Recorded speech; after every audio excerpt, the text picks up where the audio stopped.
Hi guys, in this video we are going through the parts of division problem that are dividend, divisor, quotient and remainder.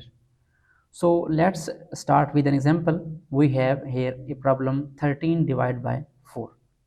So as you know that how to divide it, when we divide 13 by 4, we have to put 13 inside the division box and 4 outside the division box. So the number that is being divided is called dividend. So we can call this 13 is dividend because this is being divided or splitted. Okay. Next part is 4. The number we are dividing by, that is called divisor. The number of parts we are getting. So here we have two main parts.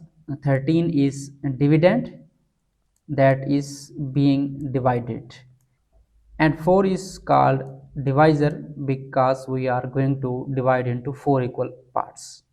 And then we proceed further.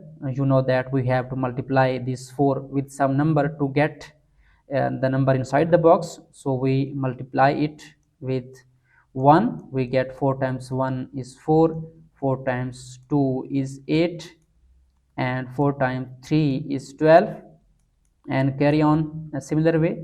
4 times 4 is 16.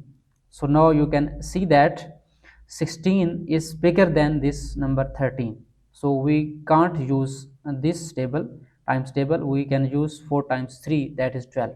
So after multiplying 4 with 3, we get 12 here, and after subtraction we get 1. So now we have two more parts.